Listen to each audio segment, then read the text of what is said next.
Sir इसकी tell वाला जो हिस्सा है वो जला नहीं है। इसकी रिपोर्ट आ रही है कि ये 650 फीट तक ऊपर फ्लाइट चली गई थी जी।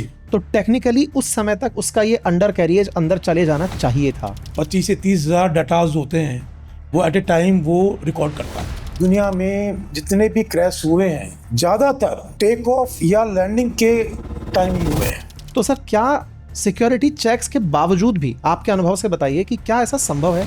उड़ रही थी और अचानक इंजन बंद हो गया है। एजिंग जो है वो सभी फ्लाइट्स की लगभग एक टाइम पर आने वाली है। पायलट को होगा कि उसको इमीडिएटली जो भी रिवर्स थ्रस्ट लगाना है उसको मैक्सिमम ब्रेकिंग देनी है और जहाज को स्टॉप करना है वहाँ की वहाँ रनवे पे। आफ्टर एयरबॉर्न उसने ये फील कर लिया हो कि इमरजेंसी आ गई है, आपको ब्लैक बॉक्स मिल जाएगा, आपको सारे इंजन के मैलफंक्शन अगर हुआ है, इंजन के पैरामीटर्स क्या थे, वो सब कुछ इन्वेस्टिगेशन एजेंसीज को बिल्कुल इंटैक्ट मिल जाएगा। अगर इसके साथ ये प्रॉब्लम है तो जितने भी ड्रीम लाइनर्स उड़ रहे हैं इस समय उनके लिए अपने आप में वाकई में एक चिंता का विषय है। हमारे साथ हमारे स्टूडियो में मौजूद हैं कैप्टन केसरी सिंह राठौड़। आप गवर्नमेंट ऑफ राजस्थान में डायरेक्टर सिविल एविएशन कम चीफ पायलट रह चुके हैं।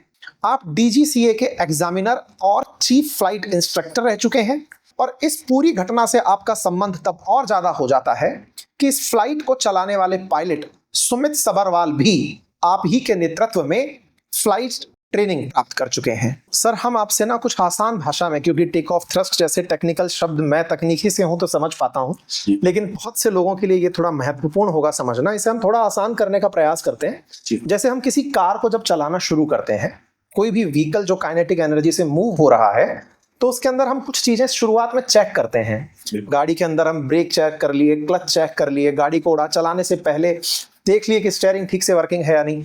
पायलट्स जब फ्लाइट को शुरू कर रहे होते हैं उससे पहले उनके डायस पर वो क्या चीज चेक करते हैं जिससे गुड टू गो साइन दिया जाता है? देखिए मेरा आपको मैं इसमें थोड़ा सा और बताता हूँ। मैं हर विमान के अंदर, हर एयरक्राफ्ट के अंदर एक चेकलिस्ट होती है जिसके हम एसओपी भी बोल सकते हैं, स्टैंडर्ड ऑपरेटिंग प्रोसीजर्स भी बोल सकते हैं।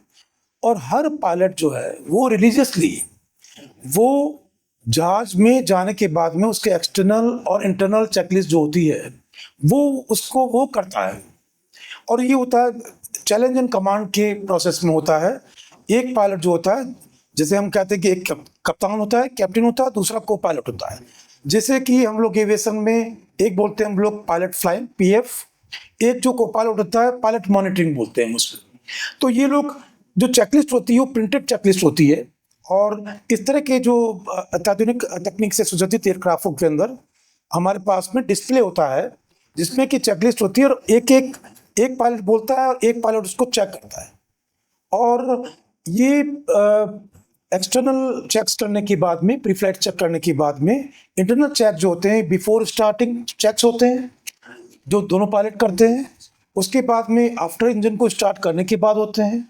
बिफोर टैक्सी होते हैं जब एयरक्राफ्ट एप्रन से जहाँ पार्किंग होती है जहाँ से यात्री लोग बैठते हैं, उसके बाद में उसको पुशबैक किया जाता है। उसके बाद में वो विमान जो है रनवे की तरफ चलता है, इसको हम टैक्सी वे बोलते हैं। तो उस वक्त भी इनके सारे जो कंट्रोल्स हैं उनको एक पूरी लिस्ट है, उसके तहत वो लोग जो है उसको करते हैं, उसकी रिकॉर्डिंग भी होती है। और यही जो है बिफोर टेक ऑफ भी चेक्स होते हैं सारे। तो सर टेक ऑफ की जो प्रोसेस है वो ऐसी क्या होती है जिसके चलते कहते हैं कि ये सबसे सावधानी बरतने वाली प्रक्रिया होती है? देखिए मैं आपको बताना चाहूँगा कि जितने भी दुनिया में जितने भी क्रैश हुए हैं ज़्यादातर जो है टेक ऑफ या लैंडिंग के टाइम ही हुए हैं। अगर आप देखेंगे डाटास तो टेक ऑफ और लैंडिंग के टाइम ही ज़्यादातर क्रैश हुए हैं। और जहाँ तक आपको जो आप पूछना चाह रहे हैं तो इसमें हर पायलट को वो इसकी चाहे वो इनिशियल ट्रेनिंग हो, चाहे इस तरह के विमान जो उड़ाते हैं उनकी साल में एक बार उनको सिमुलेटर्स पे जाना होता है और वहाँ पर सारी इमरजेंसी दी जाती है। उनको इमरजेंसी दी जाती है, उनका स्ट्रेस लेवल चेक किया जाता है। इंजन फेल हो गया, वेदर खराब हो गया, आपके ऑन बोर्ड पैसेंजर था उसको हार्ट अटैक आ गया, वो देखते हैं कि इस ऐसी सिचुएशंस के अंदर, ऐसी गंभीर परिस्थितियों में पायलट कैसे काम रह सकता है और पायलट किस तरह से एक्शन लेता है। तो ये तो एक एज एन एग्जामिनर, भारत सरकार का एग्जामिनर रूम है, तो हम हर जो चेक करते हैं जिसको हम लोग बोलते हैं प्रोफिशिएंसी चेक या हम लोग बोलते हैं इंस्ट्रूमेंट प्रोफिशिएंसी चेक, वो हम लोग हर पायलट का साल में एक बार होता है, 6 महीने में एक बार प्रोफेशन चेक होते हैं। उसके अंदर हम लोग ये देखते हैं कि जो जैसे कि टेक ऑफ से पहले जो हम लोग बोलते हैं कि जब जहाज रोल करना शुरू करता है टेक ऑफ के लिए, तो उससे पहले एक स्पीड होती है हमारी जिसको हम लोग बोलते हैं V1, that is your decision speed. V1 मतलब कि अगर उससे पहले कुछ भी इमरजेंसी होती है, जहाज का इंजन फेलियर हो गया, कोई फ्यूम्स आ गया, स्मोक आ गया, तो हम उसको इमीडिएटली पायलट को होगा कि उसको इमीडिएटली जो भी रिवर्स थ्रस्ट लगाना है, उसको मैक्सिमम ब्रेकिंग देनी है और जहाज को स्टॉप करना है वहां की वहां रनवे पे। और V1 के बाद में जो भी अगर कोई इमरजेंसी आती है तो फिर उसको एयरबोर्न करना है, वो फिर उसको कंसिडर करेगा कि ये एयरबोर्न इमरजेंसी है। Hill climb as per normal checklist. वो नॉर्मल टेक ऑफ करेगा, क्लाइम करेगा, सिक्योरिटी ऑल्टीट्यूड पे आने के बाद में वो अपने डिफरेंट पैरामीटर्स चेक करेगा, चेकलिस्ट इमरजेंसी चेकलिस्ट को वो चेक करेगा, उसके बाद में डिसीजन लेगा। सर जब फ्लाइट उड़ रही होती है उसके व्हील लटक रहे होते हैं, उनको कहते क्या है सर?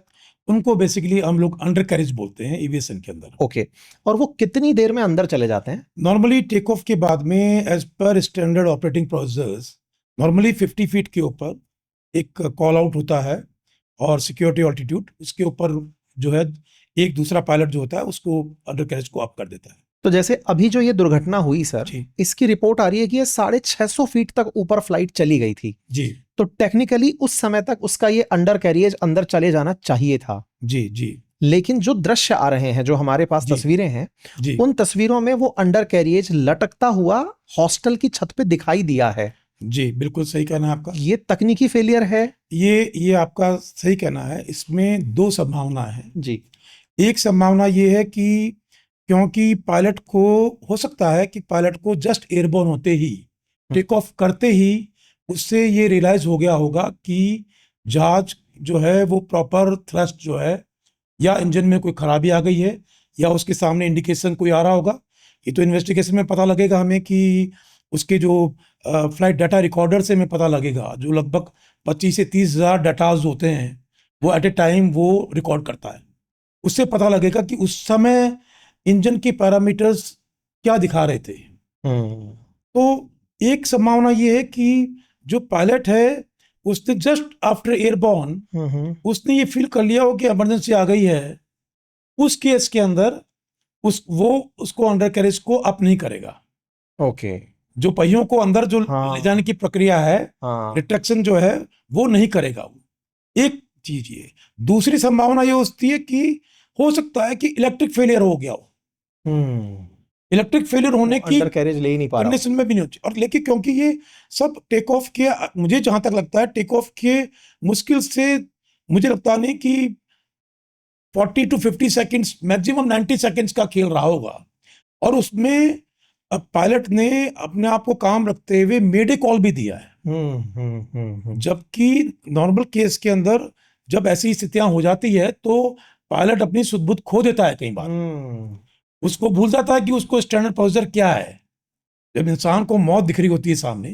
लेकिन उसने मेडे कॉल दिया है। दैट मीन्स ये हो सकता है कि उसको कॉकपिट में जो पैरामीटर्स है, इंजन के पैरामीटर्स, वो कुछ और शो कर रहे हो सकता है कि कॉकपिट के अंदर फ्यूम्स हो, स्मोक हो सकता है कि इंजन पैरामीटर्स जो हैं वो रेड लाइन क्रॉस कर गए हों।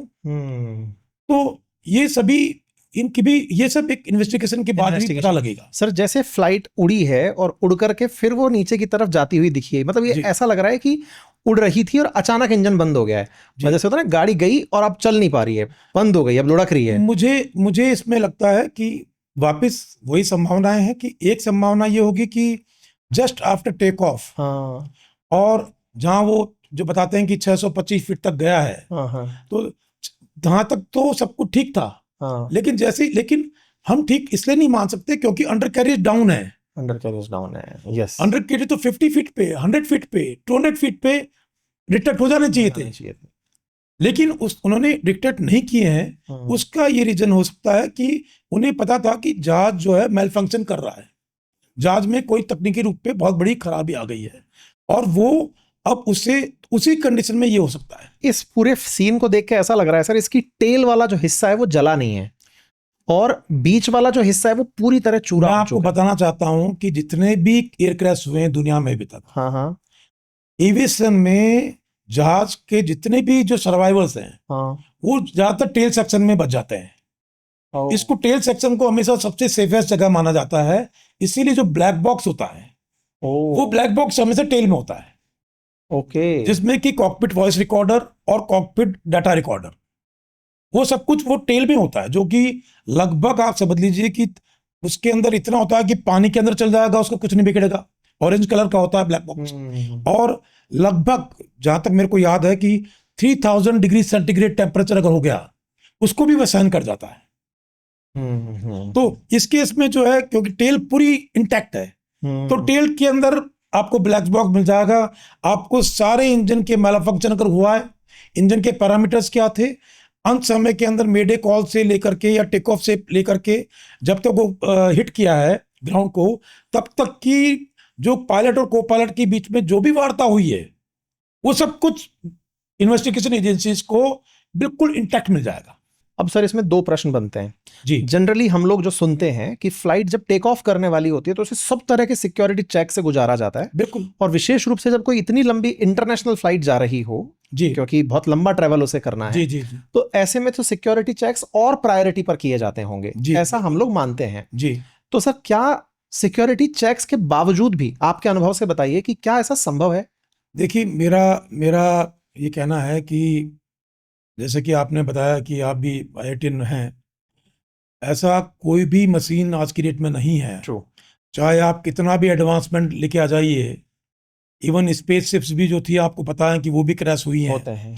तो यहाँ पर नो डाउट, यहाँ पर जो रेगुलेटरी अथॉरिटीज़ हैं, जो नियामक है जिसे DGC है जो कि मिनिस्ट्री ऑफ सिविलेशन के अंडर में काम करते हैं, यहाँ पर हवाई जहाज का जो रखरखाव होता है, मेंटेनेंस होती है, वो मैन्युफैक्चरर, रेगुलेटर्स, उनके जो मेंटेनेंस प्रोग्राम्स होते हैं, उनके जो इंस्पेक्शन शेड्यूल्स होते हैं उसके मुताबिक होती है।